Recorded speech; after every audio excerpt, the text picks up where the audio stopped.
ચલો સો લેક્ચર આપણે chapter number 8 start કરેલું અને કાલના લેક્ચરમાં મેં તમને ક્લાસ કેવી રીતે બનાવવાનો, ઓબ્જેક્ટ કોને કહેવાય, ઇન્સ્ટન્સ વેરિયેબલ શું હતો, ઓકે, અને ડોટ ઓપરેટરનો શું યુઝ છે એ બધું આપણે જોઈ લીધેલું કાલના લેક્ચરમાં. આજથી આપણે ક્લાસ વેરિયેબલ અને ક્લાસ મેથડ વિશે ડિસ્કસ કરીશું.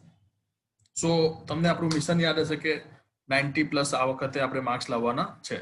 કેમ તો તમે નવો સિલેબસ જે જોયો હશે એમાં તમે જોયું હશે કે ચેપ્ટર નંબર 10, 11 અને 12 ટોટલી તમને આ વખતના સિલેબસમાં નથી.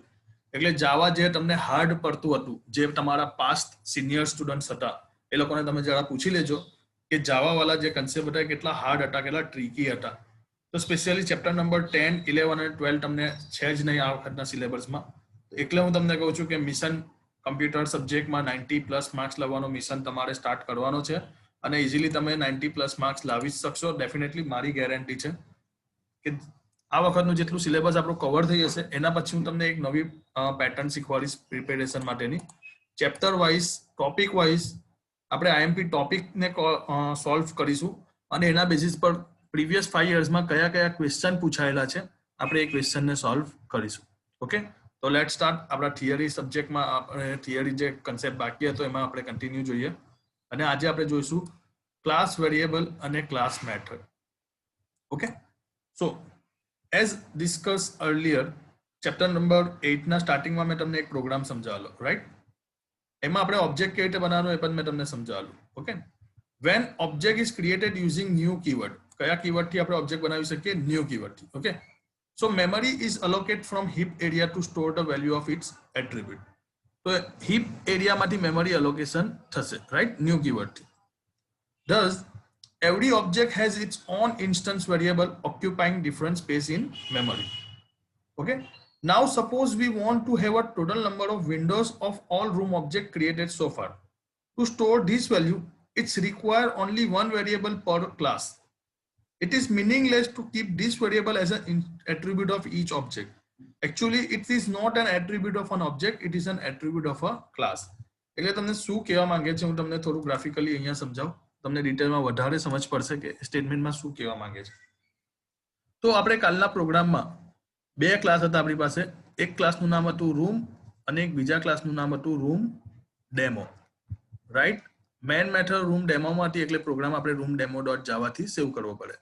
ઓકે, હવે રૂમ ક્લાસમાં જે ઇન્સ્ટન્સ વેરિયેબલ હતા અથવા એટ્રીબ્યુટ હતા એ 4 હતા, જેમાં આપણે લેન્થ, હાઇટ,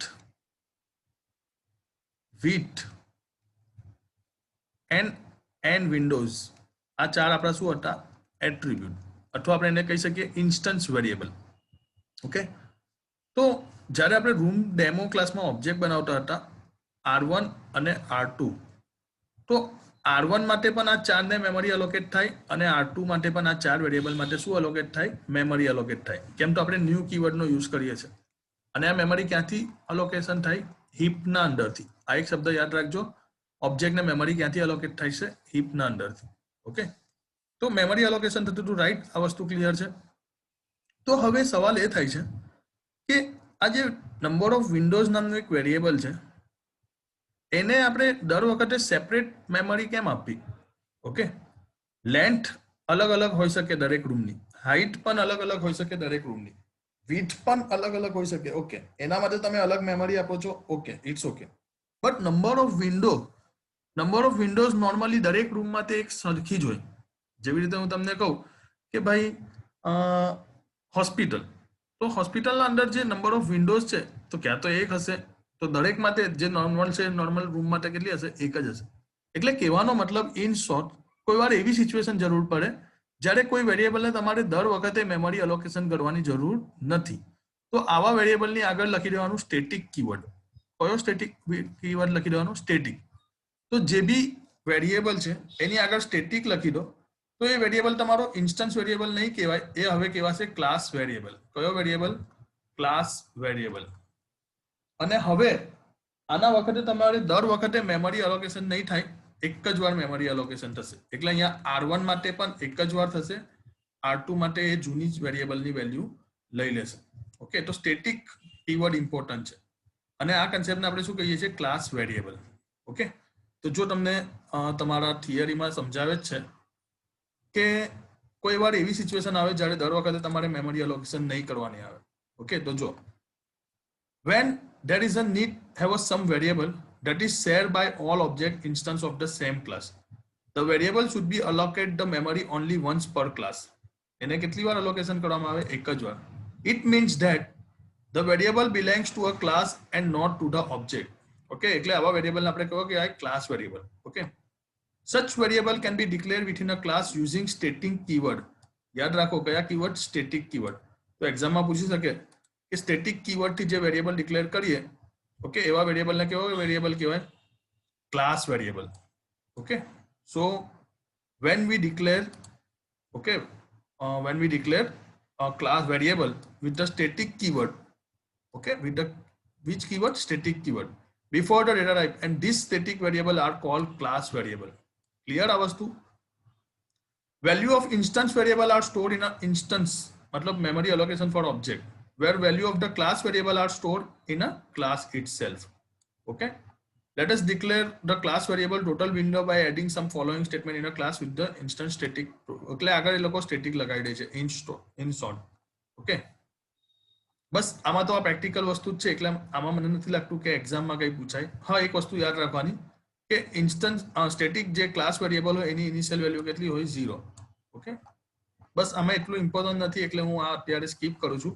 આ પ્રોગ્રામ છે, પ્રોગ્રામને પણ અત્યારે પૂરતો હું સ્કીપ કરું છું. પાછળ એવું હશે તો પ્રેક્ટિકલ એક્ઝામના ટાઈમ પર હું તમને એ વસ્તુ સમજાવીશ.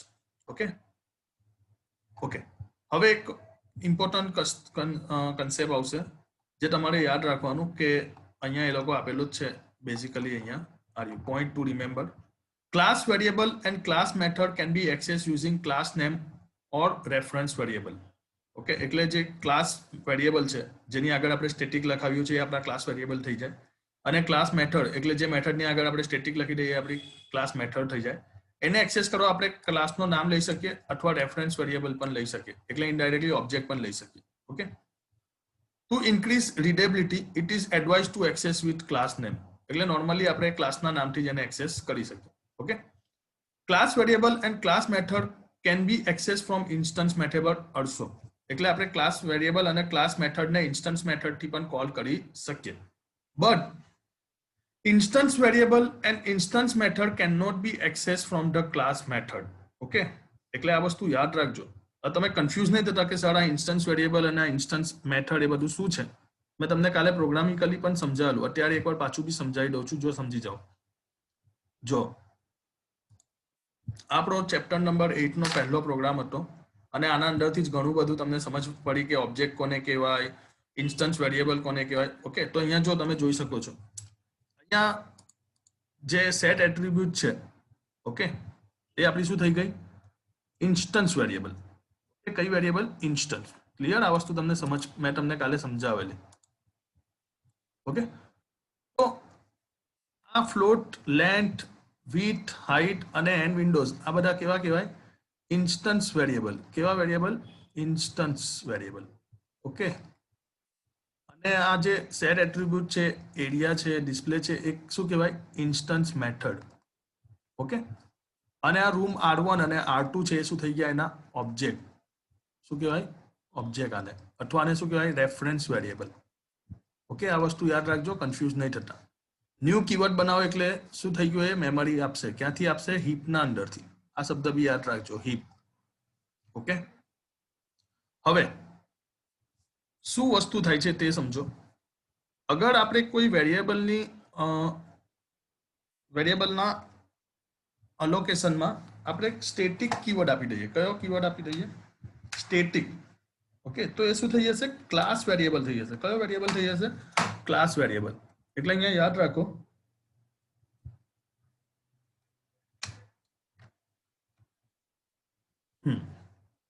અહીંયા યાદ રાખો કે અગર કોઈ વેરિયેબલની આગળ સ્ટેટિક કીવર્ડ લખી દે, જેમ કે આની આગળ આપણે શું લખી દઈએ છીએ? સ્ટેટિક. તો આ કયો વેરિયેબલ થઈ ગયો? ઇન્સ્ટન્સ વેરિયેબલ નહીં થશે. હવે આ કયો વેરિયેબલ થઈ ગયો? Class variable. એવી રીતે કોઈ મેથડની આગળ સ્ટેટિક લખી દઈએ, સપોઝ આની આગળ આપણે લખી દઈએ સ્ટેટિક, તો આ શું થઈ ગઈ? Static method. ઓકે, તો અહીંયા જ્યારે આપણે એક્સેસ કરતા હતા તો R1 ડોટ ડિસ્પ્લે કરીએ તો પણ ચાલે, અથવા આપણે ક્લાસનું નામ લખીએ. આપણા ક્લાસનું નામ છે રૂમ ડેમો, તો આપણે લખી શકીએ રૂમ ડેમો ડોટ એરિયા તો પણ ચાલે. ઓકે, બીજું પોઈન્ટ યાદ રાખવા જેવો એવો છે કે ઇન્સ્ટન્સ મેથડના અંદર આપણે અગર કોઈ એન વિન્ડો એટલે કે ક્લાસ વેરિયેબલને એક્સેસ કરીએ તો ચાલે. ઓકે, બટ આ ક્લાસ મેથડના અંદર કોઈ ઇન્સ્ટન્સ વેરિયેબલને એક્સેસ કરીએ તો નહીં ચાલે. ઇન શોર્ટ તમારે આ 3 પોઈન્ટ યાદ રાખવા પડશે. કયા 3 પોઈન્ટ હું તમને બતાવી દઉં કે તમારી બુકના અંદર જે પોઈન્ટ આપેલા છે એ તમારે યાદ રાખવા પડશે. This one, class variable and class method can be accessed using class name. Okay, class variable and class method can be accessed from instance method, but instance variable and instant method cannot be accessed from the class method. Okay, આટલું તમારે યાદ રાખવું પડશે. આટલું જ હતું. હવે એક નેક્સ્ટ ટોપિકમાં આપણે આવી જઈએ. Classification of variable declaration in class. Normally variable કેટલા ટાઈપના છે અને કયા કયા ટાઈપના છે, તો આને હું તમને યાદ રાખવાની ટેકનિક બતાવી દઉં. એટલે તમારે એને પરમેનન્ટ યાદ રાખવું હોય તો તમે ઇઝીલી એને યાદ રાખી શકશો. ઓકે, હું તમને એની ટેકનિક સમજાવી દઉં કેવી રીતે તમે યાદ રાખી શકશો. એટલે યાદ રાખો કે કેટલા ટાઈપના વેરિયેબલ છે. તો જેવી રીતે તમને બુકમાં આપેલા છે 3 ટાઈપના વેરિયેબલ છે. લોકલ વેરિયેબલ, કયો વેરિયેબલ? Local variable.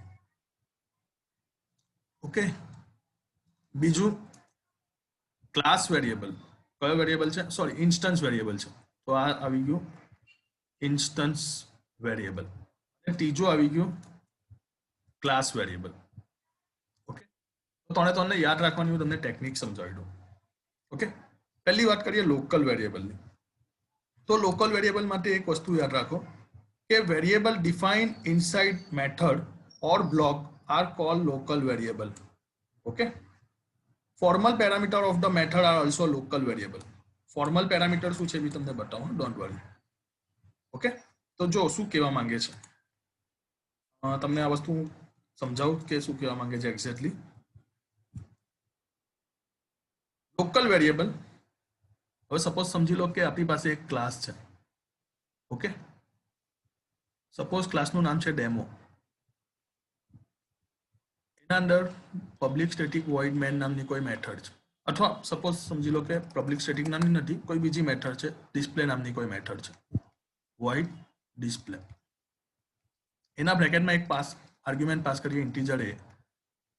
ઓકે, તો લોકલ વેરિયેબલ એટલે એવા વેરિયેબલ જે કોઈ બ્લોકના અંદર હોય. તો સપોઝ આ બ્લોક છે ઇન્ટીજર x. તો અહીંયા ઇન્ટીજર x શું થઈ ગયો આપણો? Local variable. કેવો વેરિયેબલ કહેવાય? Local variable. આ બ્રેકેટમાં આપી એને કહેવાય ફોર્મલ આર્ગ્યુમેન્ટ. શું કહેવાશે? Formal argument. તો ફોર્મલ આર્ગ્યુમેન્ટને પણ આપણે કેવો વેરિયેબલ કહી શકીએ? Local variable. ઓકે, તો લોકલ વેરિયેબલ શું છે ખબર પડી? હવે આવ્યું ઇન્સ્ટન્સ વેરિયેબલ. તો ઇન્સ્ટન્સ વેરિયેબલ એટલે જે ક્લાસની અંદર હોય પણ મેથડની બહાર હોય. એટલે કે માની લો ઇન્ટીજર y. આ ઇન્ટીજર y આપણો કેવો વેરિયેબલ કહેવાય? Instance variable. કેમ? તો એ ક્લાસની અંદર છે પણ મેથડની બહાર છે. ઓકે, અને ત્રીજો આવી ગયું ક્લાસ વેરિયેબલ. તો ક્લાસની અંદર હોય, મેથડની બહાર હોય, પણ સ્ટેટિક કીવર્ડ વડે હોય. કયો? Static integer z. તો આપણું શું થઈ ગયું? Class variable. તો 3 વેરિયેબલમાં કન્ફ્યુઝન તમને દૂર થઈ ગઈ હશે. એક્ઝામમાં ગમે તે રીતે પૂછાય તમને આવડવું જોઈએ. જેવી રીતે પૂછી શકે કે ક્લાસ વેરિયેબલ એટલે કયો વેરિયેબલ? તો જેની આગળ સ્ટેટિક વેરિયેબલ હોય, એ સ્ટેટિક કીવર્ડ હોય, તો એ કેવો થઈ ગયો? Class variable. ઓકે, અચ્છા, ઇન્સ્ટન્સ વેરિયેબલ એટલે ક્લાસની અંદર હોય પણ મેથડની બહાર હોય, તો એ શું થઈ ગયું? Instance variable. અને લોકલ વેરિયેબલ એટલે ક્લાસની અંદર હોય અને મેથડની અંદર હોય, જેવી રીતે કે ઇન્ટીજર x. અને આ ફોર્મલ આર્ગ્યુમેન્ટને પણ આપણે શું કહી શકીએ? Local variable. ઓકે, જો તમારી બુકમાં એ વસ્તુ આપેલું જ છે, તમને ગમે તે ટાઈપનો MCQ પૂછાય તો તમને એનો આઉટપુટ આન્સર આવડવો જોઈએ. જો variable defined inside method or block are called local variable. Formal parameter of method are also local variable. Okay, they are created when the method or block is start and destroy when the method or block is completed. Local variable are not initialized by default. આ વસ્તુ બી યાદ રાખજો કે local વેરિયેબલને આપણે by default initialize કરી શકતા નથી. હવે જો instance variable. Instance variable are variable defined within a class but outside any method. Okay, instance variable are variable defined within a class but outside any method. Okay, this variable are allocate memory from heap area. એટલે instance વેરિયેબલને હીપમાંથી memory allocation થાય. Okay, instance variable are initialize by default. આને આપણે initialize કરી શકીએ. Local વેરિયેબલને આપણે initialize નથી કરી શકતા, એ વસ્તુ યાદ રાખજો. અને ક્લાસ વેરિયેબલ, તો જો class variable are variable defined within a class outside any method with the static keyword. બંને એક જેવા જ છે, ઇન્સ્ટન્સ વેરિયેબલ અને class variable, but class variable ની આગળ કયો કીવર્ડ આવી જાય? Static keyword. Okay, this variable are allocate memory only once per class and it is shared by all object. Okay, class variable are initialize with default value. એટલે default value કોને નથી? Local variable ને default value નથી, બાકી instance variable અને class variable ને default value છે. Clear આ વસ્તુ? બીજી એક વસ્તુ તમને શું યાદ રાખવાની કે ઇન્સ્ટન્સ વેરિયેબલ એટલે ક્લાસની અંદર ને મેથડની બહાર, આઉટસાઇડ એની મેથડ. જ્યારે ક્લાસ વેરિયેબલ બી ક્લાસની અંદર બટ મેથડની બહાર, પણ એના અંદર કયો કીવર્ડ આવી જાય? Static keyword. ઓકે, અને લોકલ વેરિયેબલ એટલે ક્લાસની અંદર અને મેથડની અંદર. ઓકે, અને ફોર્મલ જે આર્ગ્યુમેન્ટ હોય એને પણ શું કહેવાય? ફોર્મલ પેરામીટર છે એને પણ આપણે શું કહી શકીએ? Local variable. તો ત્રણ વેરિયેબલનો કન્સેપ્ટ તમને સમજ પડી ગઈ હશે. ઓકે, આજનો નેક્સ્ટ કન્સેપ્ટ અને છેલ્લો કન્સેપ્ટ પોલીમોર્ફિઝમ. પોલીમોર્ફિઝમ ને મેથડ ઓવરલોડિંગ પણ કહેવાય.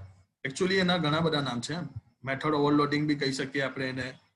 ઓકે, ઓવરલોડિંગ એટલે તમને પહેલા સમજ પડવી જોઈએ. ઓવરલોડિંગ એટલે એનું જે નામ છે એ પ્રમાણે જ છે, ઓવરલોડ. હું તમને એનું એક રિયલ લાઈફ એક્ઝામ્પલ આપું. જો સપોઝ કોઈ લેડી છે. ઓકે ઓકે, સપોઝ હવે લેડી અત્યારે સ્ટડી મતલબ સ્ટુડન્ટ છે, તો ક્લાસના અંદર એ શું થઈ ગઈ? સ્ટુડન્ટ. ઓકે, હવે માની લો કે કોલેજ સ્ટુડન્ટ છે, તો મે બી પોસિબલ છે કોલેજ સ્ટુડન્ટ સ્ટડી કરાવી શકે. યસ, એ શું કરાવે છે હવે? સ્ટડી. તો એ શું થઈ ગયા હવે? ટીચર.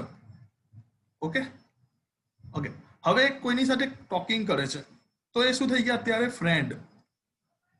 ઓકે, અને નોર્મલ લાઈફ મતલબ ઘરે છે, હોમ, તો એ શું થઈ ગયા? ડોટર.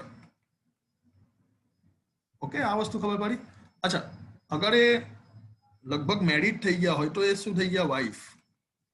અથવા આનું તમને રિયલ લાઈફ તમારી સાથે જ એક્ઝામ્પલ આપું, તો તમે અત્યારે સ્ટડી કરી રહ્યા છો, તો અત્યારે તમે શું છો? સ્ટુડન્ટ. ઓકે, સપોઝ સમજી લો કે અત્યારે તમે સ્ટડી નથી કરતા પણ તમારા ફ્રેન્ડ સાથે કંઈક ટોકિંગ કરો છો, તો તમે શું થઈ ગયા? એના ફ્રેન્ડ. ઓકે, હવે સપોઝ સમજી લો તમે માર્કેટમાં કંઈક પરચેસ કરવા જાઓ છો, તો તમે શું થઈ ગયા? કસ્ટમર. મીન્સ તમે છો તો એક જ, પણ અલગ અલગ સિચ્યુએશન પ્રમાણે તમે અલગ અલગ રોલ નિભાવો છો. તો ટેકનિકલી આ શબ્દને કહેવાય પોલીમોર્ફિઝમ. શું કહેવાશે? પોલીમોર્ફિઝમ, જેને કહેવાય ઓવરલોડિંગ. આપણી ભાષામાં એને શું કહેવાય? ઓવરલોડિંગ. ઓવરલોડનો મતલબ તમને ખબર છે, જેને જે કામ આપેલું છે એનાથી વધારે કામ કરાવો તો એ શું થઈ ગયું? ઓવરલોડિંગ. જેવી રીતે હું તમને કહું કે તમારો 40 મિનિટનો હું લેક્ચર લઉં છું, અને ઘણીવાર મને એવું લાગે છે કે આજે 40 મિનિટ નહીં, આજે મને 60 મિનિટ થશે, તો હું તમને શું કહીશ કે આજે 20 મિનિટ થોડું ઓવરલોડ કરવું પડશે. ઓકે, તો આ ઓવરલોડિંગને શું કહેવાય? પોલીમોર્ફિઝમ. ક્લિયર? આ વસ્તુ તમને ગ્રાફિકલી સમજ પડી? અચ્છા, પોલીમોર્ફિઝમ બે ટાઈપના આવે પાછા. પોલીમોર્ફિઝમ કેટલી ટાઈપના આવે? બે ટાઈપના. એક આવે મેથડ ઓવરલોડિંગ. ઓકે, અને બીજું આવે ઓપરેટર ઓવરલોડિંગ. ઓપરેટર ઓવરલોડિંગ જેવી રીતે કે હું એવું કહું કે મારી પાસે એક મેથડ છે ફંક્શન નામની, અથવા હું એવું કહું કે મેક્સ નામની એક મેથડ છે. તમારી બુકમાં બી કદાચ મેક્સ નામની મેથડ જ આપી છે. હું એવું કહું ઇન્ટીજર એ અને ઇન્ટીજર બી, ધેટ મીન્સ આ બે પેરામીટર કહેવાય. ઓકે, હવે હું લખું છું મેક્સ નામની જ મેથડ, પણ એમાં 3 આર્ગ્યુમેન્ટ આપું છું, ઇન્ટીજર એ, ઇન્ટીજર બી અને ઇન્ટીજર સી. ઓકે, તો અહીંયા જો મેક્સ મેથડનું નામ તો મેક્સ જ છે, પણ એનું કામ અલગ અલગ થશે એના પેરામીટર પ્રમાણે. આપણે એને સિગ્નેચર પણ કહી શકીએ, કેમ તો અહીંયા 2 પેરામીટર છે અને અહીંયા 3 પેરામીટર છે. તો આ શું થઈ ગયું? Method overloading. અને ઇનડાયરેક્ટલી આ કન્સેપ્ટને શું કહેવાય? પોલીમોર્ફિઝમ. એવી રીતે ઓપરેટર ઓવરલોડિંગ. તો તમને ખબર છે 10 + 20, તો આનો જવાબ શું આવે? 30. ઓકે, પણ આ 10 ને હું ડબલ કોટ્સમાં લઈ લઉં. શેમાં લઈ લઉં? ડબલ કોટ્સમાં. એટલે આ થઈ ગઈ સ્ટ્રિંગ. ઓકે, અને પછી હું લખું એ, તો આનો જવાબ આવશે 10a. એટલે અહીંયા એ સરવાળો નહીં કર્યો, અહીંયા એ શું કર્યું? જોઈન કર્યું. શું કર્યું કહેવાય? જોઈન. તો અહીંયા બી શું થઈ ગયું? Operator overloading. કેમ તો પ્લસ જ્યારે નંબરમાં હોય તો સરવાળો કરશે, ને પ્લસ જ્યારે સ્ટ્રિંગમાં હોય તો જોઈન કરે છે. ક્લિયર આ વસ્તુ? તો આખા કન્સેપ્ટને શું કહેવાય? પોલીમોર્ફિઝમ. ઓકે, તો બુકમાં પણ આ પ્રમાણે છે, આપણે એને સમજી લઈએ ફાસમ ફાસ. What do you mean by polymorphism? અને આ અંદરથી કોઈ પણ MCQ આવે તો તમને આવડવા જોઈએ. Okay, we have seen first two steps of creating object, declaration and installation. The third step is initialization. It's required use of constructor. Before we learn about constructor, let us see the way to implement polymorphism in Java. એટલે constructor નામનો એક concept આગળ આવી રહ્યો છે, એના પહેલા આપણે શું સમજવાનું? પોલિમોર્ફિઝમ. ઓકે, અચ્છા, ઓબ્જેક્ટ બનાવવા માટેની કેટલી રીત છે? 3 રીત: ડિક્લેરેશન, ઇન્સ્ટેનેશન અને ઇનિશિયલાઇઝેશન. ઓકે, ડિક્લેરેશન એટલે તમે લખો છો ક્લાસનું નામ અને વેરિયેબલનું નામ. ઇન્સ્ટેનેશનમાં તમને ન્યૂ કીવર્ડની જરૂર પડે અને ઇનિશિયલાઇઝેશન માટે તમારે કન્સ્ટ્રક્ટરની જરૂર પડે. કન્સ્ટ્રક્ટર હવે પછી આવે છે, હું તમને નેક્સ્ટ લેક્ચરમાં આખું કન્સ્ટ્રક્ટર સમજાવીશ જ, પણ એના પહેલા આપણે શું સમજી લઈએ? પોલિમોર્ફિઝમ. તો જો the word polymorphism means many forms, જેના મેની ફોર્મ્સ હોય. Okay, different forms of method with same name. મેથડનું નામ સેમ જ હોય પણ એના ફોર્મ્સ અલગ અલગ હોય. In Java we can have different method that have the same name but a different signature. મેં તમને કીધું ને પેલી મેક્સ નામની મેથડ મેં તમને સમજાવ્યું. ઓકે, તો એના નામ તો સરખા હતા પણ એની સિગ્નેચર એટલે એના જે બ્રેકેટમાં આર્ગ્યુમેન્ટ એ શું હતા? અલગ અલગ. તો એને શું કહેવાય? This is called method overloading. Okay, the method signature is combination of method name and type of return value. Okay, for example, જો અહીંયા મેક્સિમમ વાળું એક્ઝામ્પલ આપેલું છે, પહેલા તમે અહીંયા ડાયાગ્રામ અહીંયા નીચે જોઈ લો. મેક્સ નામનું મેથડ છે, એના અંદર 2 આર્ગ્યુમેન્ટ છે. પાછી મેક્સ નામની મેથડ છે, એના અંદર 3 આર્ગ્યુમેન્ટ છે. પાછી મેક્સ નામની મેથડ છે પણ એના અંદર પાછી 3 આર્ગ્યુમેન્ટ છે, પણ એ આર્ગ્યુમેન્ટ ડબલ ટાઈપની છે. ઓકે, ડબલ ટાઈપની એટલે તમને ખબર પોઈન્ટ વાળી વેલ્યુ. ઓકે, તો અહીંયા પોલિમોર્ફિઝમનું બેક ટુ એક્ઝામ્પલ છે. જો અહીંયા તમને આ પેરેગ્રાફમાં કહે છે to find maximum of 2 integer, maximum of 3 integer and maximum of 3 double precision real number and so on, one required to perform similar task but on different set of number. In such a scenario, Java facility to create method with same name but different parameter. બધી મેથડના નામ તો max જ છે પણ એના parameter અલગ અલગ છે. Okay, finding maximum does not need a creation of any object, so it can be defined as a static class method. આના માટે કોઈ ઓબ્જેક્ટ બનાવવાની જરૂર નથી, તો જ્યારે બી ઓબ્જેક્ટ નહીં બનાવવો હોય તો એની આગળ શું લખી દેવાનું? સ્ટેટિક. ઓકે, એના માટે અહીંયા એક પ્રોગ્રામ આપેલો છે. આ પ્રોગ્રામ એવો હશે તો તમને આ વખતે પ્રેક્ટિકલ લેવાનો છે, તો હું તમને ડિટેલમાં સમજાવીશ અને આ પોલિમોર્ફિઝમનું આખું પ્રેક્ટિકલી પણ હું તમને પાછું સમજાવીશ. ઓકે, કન્સ્ટ્રક્ટર વાળો કન્સેપ્ટ હવે પછી સમજીએ. આજના લેક્ચર માટે આટલું ઓકે છે. કન્સ્ટ્રક્ટર વાળો એક કન્સેપ્ટ આપણે સમજી લઈશું અને એની સાથે સાથે આ visibility modifier, public, private, protected એ વાળો કન્સેપ્ટ બી આપણે સમજી લઈશું. અને હા, પબ્લિક, પ્રાઇવેટ, પ્રોટેક્ટેડ વાળું એક્સેસ અને મ્યુટેટેડ મેથડ એ પણ આપણે હવે સમજી લઈએ. આ પાસિંગ ઓબ્જેક્ટ વાળો તમને કન્સેપ્ટ આ વખતના સિલેબસમાં નથી એટલે એને સ્કીપ કરી દઈશું. અચ્છા, ઇનહેરિટન્સ વાળો આ વાળો કન્સેપ્ટ બી બહુ મસ્ત છે. તો આ બે જે નાના નાના કન્સેપ્ટ છે હવે પછીના લેક્ચરમાં આપણે સમજી લઈશું એટલે આપણું આ ચેપ્ટર પણ અહીંયા ઓવર થશે. અચ્છા, પ્રાઇવેટ મેમ્બર. ઓકે, 2-3 કન્સેપ્ટ જ બાકી છે, 2 લેક્ચર જોઈશે. ઓકે, કઈ વાંધો નહીં. ઓકે, તો બેઝિકલી આજના લેક્ચર માટે આટલું જ. કંઈ કન્ફ્યુઝન હોય તો તમે મને કમેન્ટમાં પૂછી શકો છો. વિડીયો ગમ્યો હોય તો લાઈક કરજો અને આઉટ ઓફ 10 તમારે મને કમેન્ટ આપવાનું છે તમને લેક્ચરમાં કેટલી સમજ પડી. Okay, good bye, have a nice day. મળીશું નવા લેક્ચરમાં અને એમાં આપણે કન્સ્ટ્રક્ટર વિશે સમજીશું. ઓકે, સો તમારું મિશન યાદ રાખજો, 90+ માર્ક્સ લાવવાના છે અને ઇઝીલી લાવી શકશો કેમ તો તમે તમારું 70% સિલેબસ કટ ઓફ થઈને જોયું હશે તો પાછળના ચેપ્ટર તો છે જ નહીં. 10મું, 11મું, 12મું ચેપ્ટર તો છે જ નહીં. 13માંથી 50% જ છે. ઓકે, અને 9મા વાળા ચેપ્ટરમાં બી 50% જ છે. તો ઇઝીલી જાવા વાળું જેટલું બી હાર્ડ વસ્તુ હતું જે તમારા સિનિયર્સને હાર્ડ લાગતા હતા એ વસ્તુ તો નીકળી જ ગયું છે. એટલે હવે તમે ઇઝીલી 90+ માર્ક્સ લાવી શકશો. Okay, clear? આજના લેક્ચર માટે આટલું જ. વિડીયો ગમ્યો હોય તો પ્લીઝ લાઈક કરજો. તમારા ફ્રેન્ડ સર્કલમાં, તમારા ગ્રુપમાં પણ બધાને શેર કરજો, એ લોકોને ઇન્ફોર્મેટિવ બધી મળતી રહે. Okay, good bye, have a nice day.